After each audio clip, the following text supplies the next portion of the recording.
What's going on, everybody? I'm Primalliquid and welcome to my guide for Atelier Ryza 2. In this video we're going to be going over the entire skill tree and everything in it, along with what you should focus on early on and why. The main reason for that is there is definitely an optimal path to take, and there is definitely a very horrible path to take. However, let's just jump straight into things, shall we? Now, straight off the bat, you will start here in the middle. You can go up, left, down, or right. Now, before we actually talk about which path to take, it's important to know which path does what, and also how important SP is. Now, obviously, you've probably already noticed my SP in the top right is maxed. Do not let that fool you. SP is actually difficult to obtain. The only reason I have so much is this save file has way over 100 hours at this point, and I am way into post-game. Like, there is literally nothing left for me to do in this game, basically. That's why I have so much SP. So, when you start off early on, you are going to be very limited by SP. There is also only technically three ways to gain SP. The first is by completing research points on ruins. The second is via synthesis. Much like older Atelier games where you used to gain synthesis EXP, you now gain SP instead, and there is no synthesis level. The third and final way is you will gain very negligible amounts from quests. So, that is how you earn SP. There are some bonuses to SP, but I will touch on them later. For now, let's talk about the four pathways you can take. So, the first and foremost is the left pathway. The left pathway is basically your attacking items. All of these items here, except for the marblestone here, are attacks. You've got your basic uni, your ice bomb, your wind bomb, your fire bomb, your lightning bomb. Then you've got a bubble bullet and your earth bomb, basically. So these are the main attack items in the game. Oh, excuse me. Aside from that, there is one node here, which is a quantity up. What this means is whenever you are synthesizing, you can put an extra ingredient in that synthesis. And then these stars right here are basically core drives. Completely ignore these until the end of the game, because core drives are quite honestly useless. It's like you can make use of them early on, however, they are so expensive in terms of SP that there is simply no point. It is so suboptimal to get these early on. It is beyond unreal. So that's the left pathway. I should also mention, as part of the story, you will have to unlock an explosive uni and a bomb. This will basically be part of the tutorial at the very start of the game. It will also give you the SP necessary to unlock these two, so I wouldn't worry too much about these. Now let's look at the upper path. So straight off the bat here is a grass beans. This is the very basic healing item in the game. You would have to pick this up on your own. There's no tutorial that unlocks this for you, so you do have to earn the SP for this, but it's your basic healing item. If you're playing on easy, don't worry about getting this, like nothing in the game will ever hurt you that much. If you're playing on a higher difficulty, then you might want to pick this up rather early. And then you have another quantity. This is kind of important to get early, but not super early. Instead, I would suggest waiting for this, which I will touch on momentarily as well. Then you've got your nectar, which is obviously your reviving item. Then you've got your Engiarca, Cocktail Lab, Mystic Robe, and Goddess Cup. These are your basic buffing items, essentially. And then, of course, you have one more quantity up and two more core drives, which you're going to completely ignore.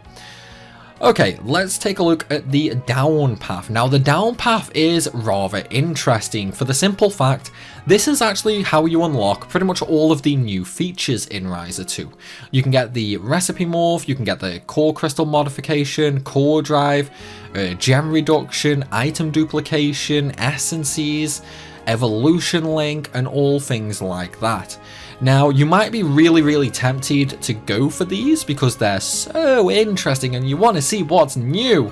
However, be warned, these are all very expensive in terms of SP. And when we're actually talking about usefulness, it's actually only really gem reduction and item duplication that is worthwhile.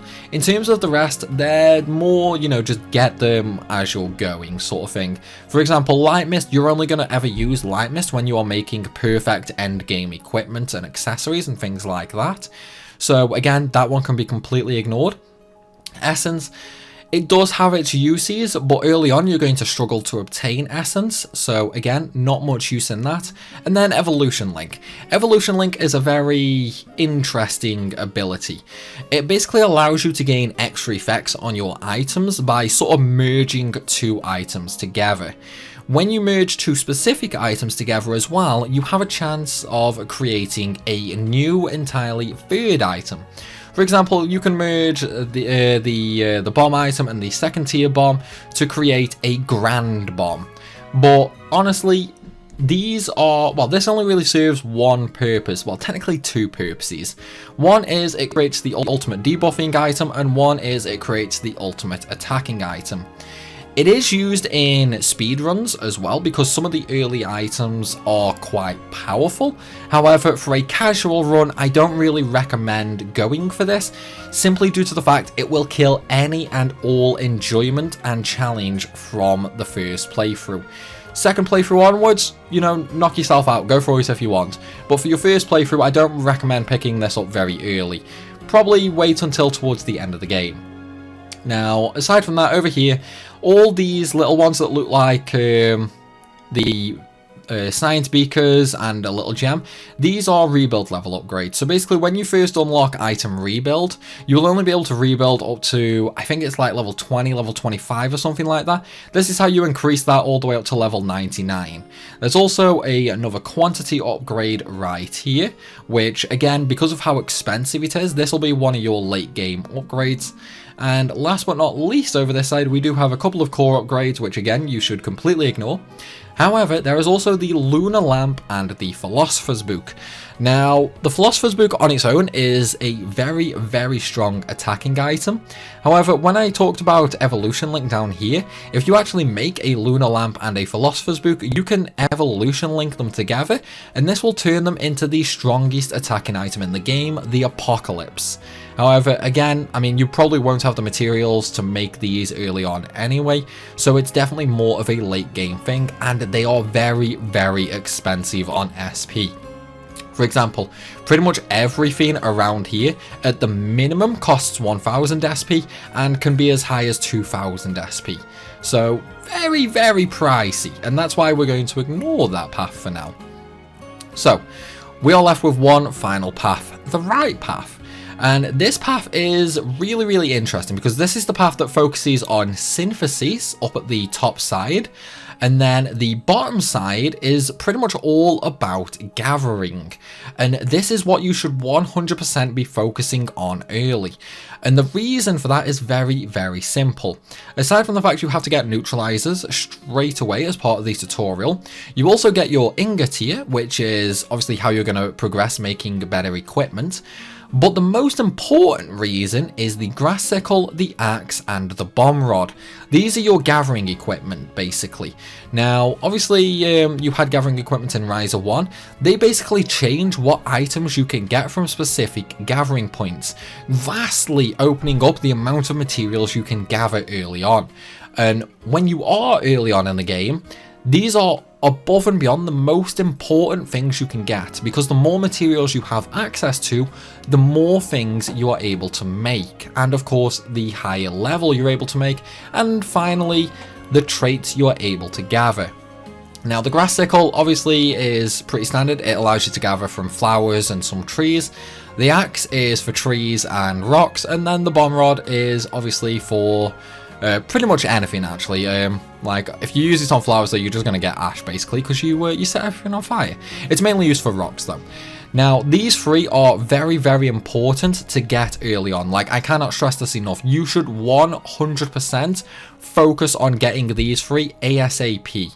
Now, obviously, in order to get them, you need to first get the neutralizer, then the ingot, then the sickle, then the axe, then the staff rank upgrade, and then the quality upgrade, and then finally the bomb rod. Once you get these, however, you can then actually start crafting them. The reason why you need to craft them is, you see how you have all these upgrades here, which I will touch on in a moment? All these upgrades do not affect the grass sickle, the axe, or the bomb rod. The only thing that will affect these three are the effects when you actually craft them. And so you need to actually basically craft the higher tier effects to get the higher tier materials available. Every gathering location will have up to 3 materials that can be gathered. Basically if you make the first standard tier of these, you'll only be able to get the first tier item. If you craft them with the second effect, you can get the second rank material, and of course if you craft the third rank effect, you will be able to gather the third rank material, which will basically allow you to get some pretty much endgame materials very early. And of course endgame materials come with endgame traits and quality. Now that I've stressed how important these 3 are, because you should 100% unlock these straight away, let's talk about the actual effects, like the upgrades here. There's also the bug net and the fishing rod. You can completely ignore these until like the 4th dungeon, basically. Speaking of dungeons, you can actually get the grass sickle and the axe pretty much before the 2nd ruin. The bomb rod, you're probably going to have to wait until basically the end of the 2nd ruin though. Once you get that though, you can start proceeding on to other things. Now, here with these upgrades, there are a few different ones. So you've got staff quantity, which is obviously as it sounds. Basically, whenever you gather a material with the staff, you will gain 1 extra item. However, this is slightly a lie, because it's not a guaranteed +1, it's a chance at +1. So if you were to swing a staff and let's say there were 2 items you could get, it basically means you could get 1 of each item, 1 of only 1 item, you could get 2 of each item, or you could get 2 of one and just 1 of the other, and so on and so forth. So it is a little bit of a lie, and it also caps. So keep that in mind. These are probably the least important because the staff quantity only affects the staff. It does not affect the sickle, it does not affect the axe, and it does not affect the bomb rod. In terms of the staff rank, this is basically the same as I was talking with these and the effects. This is how you upgrade the staff to rank 2, so you can gather 2nd rank materials, and how you can gather 3rd rank materials over here. Now, these are important, but also not important because they're expensive. You should get them, but I wouldn't be in a major rush for them, essentially. And then finally we have the staff quality upgrade. Now quality is 110% useless here. The reason for that is they hard cap the quality basically, and there is a way to unlock that hard cap which will also give a bigger boost to the quality, which I will be talking on once we start talking about the north side. So, what should you focus on? I should probably also mention, actually, you've got normal gathering rank as well. This is where you just have to hit X to gather from small flowers and things like that. Basically, your hand gathering. This does not affect seed farming either, so I wouldn't worry about these too much. Just sort of get them as you go. Now, in terms of actual progress, you basically want to move over, get the bomb rod first. You should be able to get the bomb rod basically at the end of the 2nd ruin. Once you have the bomb rod, then you can actually basically ignore most of this. Maybe get the gathering rank 1 upgrade here because that should be rather cheap. So once you've got them, then you want to start moving up this skill tree. And the reason I say you want to start moving up this skill tree is simple. There's the cloth and zettel here, which can come in handy. There is a quantity up here, however that is expensive early on, so I wouldn't go straight for that. And the super pure water is very expensive early on, so you can ignore that as well. The reason why you want to go up though is there's a quantity +1 here and it's rather cheap. There's the mixing oil, which can be used in quite a lot of things, but the main reason is the SP upgrades. Now you want to focus on getting these pretty much straight after you get the bomb rod, and the reason for that is every time you synthesize you will gain SP. Obviously being able to boost that SP is very important. Also these stack, which means 10%, 20% and 30%. Once you have all 3, you will be gaining an extra 60% SP every time you synthesize. So the earlier you unlock these, the more benefit you are going to get. For example, if you were to unlock these at the very final dungeon, you would basically see no benefit because you would probably already have most of the skill tree unlocked by then anyway. So getting these early means you are going to see a much bigger benefit. Once you get the 3rd SP upgrade, then you can move up a little bit. Unlock the first quality upgrade, which increases the maximum quality up to 300. This is basically what upgrades the quality of synthesis items and gathering items. Until you get this upgrade, nothing can go above 100 quality. Once you get this upgrade though, anything can go up to 300. This also means that gathered items out in the field will also gain a quality increase. Basically meaning all of these quality buffs down here, largely useless, like these are more fluff. Like they will give a small quality increase to anything you gather, but they're useless until you start getting these, basically. Also, you can get your seeds here as well, but there's no real point in getting them early, simply due to the fact they only become beneficial once you're able to make perfect seeds.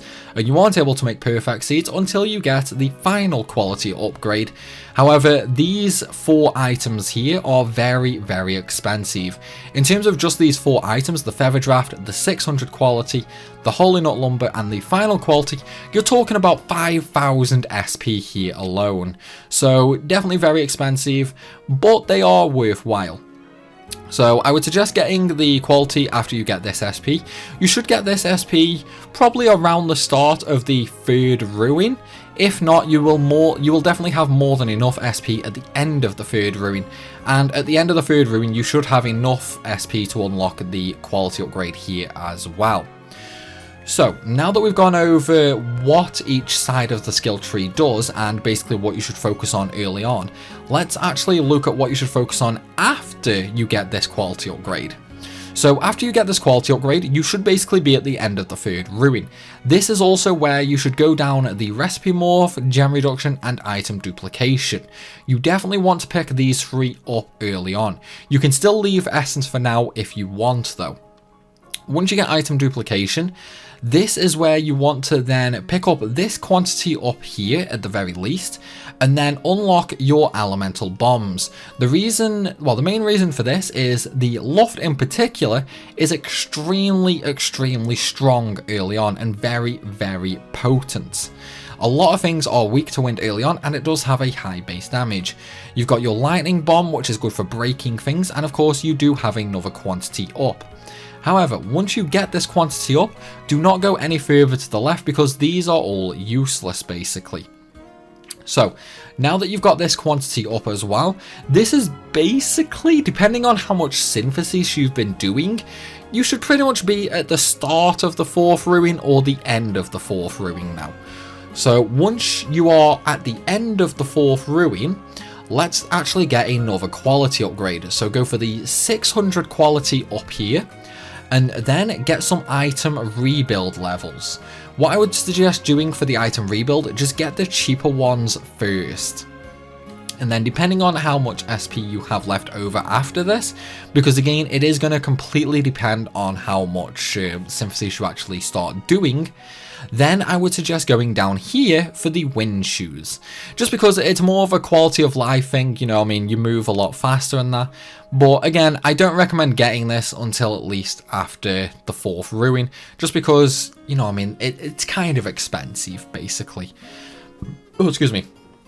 At this point, though, after you get the wind shoes, you will have the bug net as well, which is basically where you can start getting the Lapis Papillon bug, which is pretty much the only important bug in the game.